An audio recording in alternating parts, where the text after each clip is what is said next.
Hey guys, it's Min here. I'm really excited. First of all, happy October, but I'm really excited because this month at House of Cards, I have a fun little tutorial that I wanted to share with you about my card that I made. Our challenge this month for October 2014 is to use punches and or die cuts. So I've used a punch for masking for my background, and there's a step-by-step tutorial just in the blog post on how to do that. It's really easy, and I think a written tutorial is fine for it. But I wanted to show you how to use punches to make these fun little pumpkins. I'm going to call them punchkins because I just think that's funny. But it's really super easy, and so I wanted to share it with you, and I also wanted an excuse to do a video tutorial. So let's get started. So first of all, what you're going to need are some roundish punches, ovals and circles. So the punches I'm going to be using for my three pumpkins that I'm going to show you are this larger oval, this kind of smaller oval, and this 1-inch circle punch. And let me just show you. Here is the 1-inch circle punch. This smaller oval is this pumpkin over here. And then this larger oval is this bigger one right here. And then for the leaf, let me get rid of these real quick. I used this punch. These are all from Stampin' Up, by the way. This punch with the bird and then this leaf sprig, and I just only punched out part of it and I cut it down to where it is here. So you can see I kind of used all of the sprig part on this one and just these three right here on these two. And then I accented them with just a little bit of glitter. I think you can kind of see that. Anyway, so that's what you're going to need. And then you're going to need paper. And instead of doing all of my pumpkins orange, I decided to show you how you can use even patterned paper. So I've got three. You're going to always need 3 punches of this larger oval. And you're also going to need a sponge with some brown ink because you're going to want to sponge around the edges of your oval to give it depth when you put it all together. So I'm going to sponge all 3 of my pumpkins. And this doesn't really take any special adhesive. I mean, if you wanted them to be super duper sturdy, I guess you could use some really good glue or whatever. I'm just going to use my tape runner. So I've got these all edged. And then all you do is you take your glue runner, you pick which one you want in the center, and to one side you put some glue. You take another one, you kind of put it like right there on the edge. So you've created one half of your pumpkin. Then you take this piece, turn it over, put glue on the opposite side from before. Take your last little piece, kind of finagle it how you want it. There you've got your pumpkin. And you can kind of tell a little bit more definition because of the brown. I'm going to show you it again 2 more times. I know it seems repetitive, but I'm going to show you this step 2 more times because sometimes people just need that. So next I'm going to show you with this orange cardstock and the 1-inch circle. And again, I'm just taking and sponging the edges of all 3 of the shapes with brown ink. You could also use black. I use brown because it's a little bit softer. And as you can see, I'm not like super sponging them, and actually I didn't even re-ink this sponge when I decided to use it. You just want it for a little bit of shadow, and I hope you can see that on the video. I'm not sure if you can or not. Do the same thing. Adhesive on one side, take another one, kind of finagle it. And this piece on the side is going to look like a crescent moon on your circles, okay? So that kind of helps. I think you can definitely see the sponging on this a little bit better. Turn it over, glue on the other side. Sorry, I'm getting my paper wonky there. Wonky, that's such a funny word. Sorry, I'm in a weird mood tonight.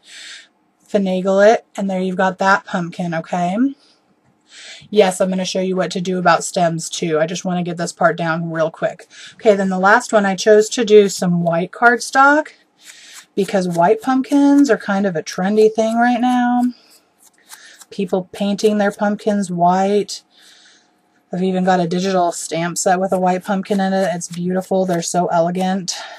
And I'm not sure if white pumpkins really exist in nature. I guess I should look that up, because I bet they might. They probably do. I'm probably just uneducated. Anyway, So I'm sponging the edges of these again with my brown ink.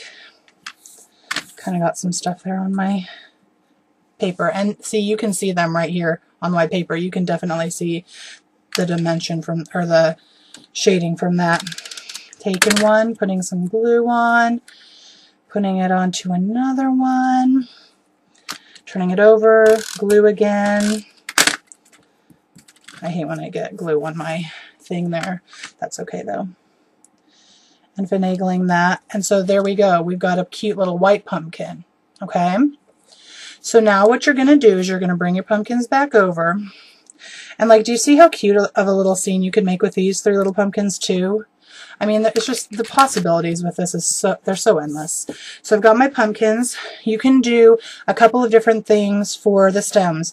I've just got a strip of brown cardstock that I'm going to be using, but honestly, you could use ribbon. I've used ribbon before. You could probably color one in if you wanted to. Brown cardstock is just the easiest for me. And let me show you real quick. On my sample card, I've cut the stems at an angle. You don't have to. I just think it gives it a little bit more, I don't know. I did it because I was like, I wanted it to be in a V shape to be more visually pleasing. So I cut them at different angles and put them on there. These ones we could just keep, let's keep these ones straight. So I'm just going to cut 3 little stems. And then, I mean, all you're going to do is you're just going to take and you're going to put some adhesive on them. And stick them on your pumpkin the way that you want it, as far down as you want it. So I've got that one done.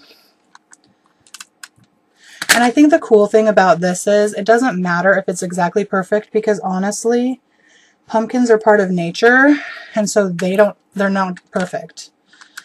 As much as sometimes we want things to look perfect in crafting, they don't turn out that way. And I say embrace it.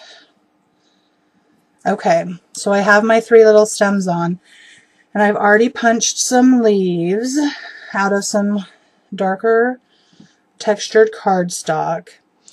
And I mean, if I was going to want to do this as, do you remember how I had my little thing right like this? Then I'd probably want to do something like leaf this way, and then I cut this one, I guess I should have showed you, I cut that right off about here, on here, and I'd have this one go this way. I'll show you on this one what I did. So here's the full 4 leaves, and I just cut off right there at that leaf. And then this one can go this way too. Okay, so I'm going to glue those on real quick. Yeah, I'm lazy. I really just use this adhesive for everything if I possibly can, because it's easy and it's effective. I like Tombow runners. It does make a little bit of a mess on your mat, but what are craft mats for, right? This isn't technically a craft mat, it's just a piece of paper, but you know. And I line my slant up. I'm going to try and get this closer so you can see. I line my slant up with the edge of this topmost circle or oval so that it looks more fluid. It looks like it goes on there. It looks like it's kind of curving around the pumpkin. So that's why I have them positioned the way that I do. Okay, so look, now I've got my 3 little pumpkins ready for a card. And let me show you again my sample card. I kept forgetting to call them punchkins. I'm sorry. Punchkins. 3 little punchkins sitting on my card. And like I said, I just added a little bit of glitter here on the leaves to give it a little bit of interest and to tie in this glitter that I put up here on the moon. And that is all I've got for you today. I hope you enjoyed this tutorial, and I hope that you join us this month at House of Cards. We cannot wait to see your punch and die creations. Until next time, hugs and happy stamping!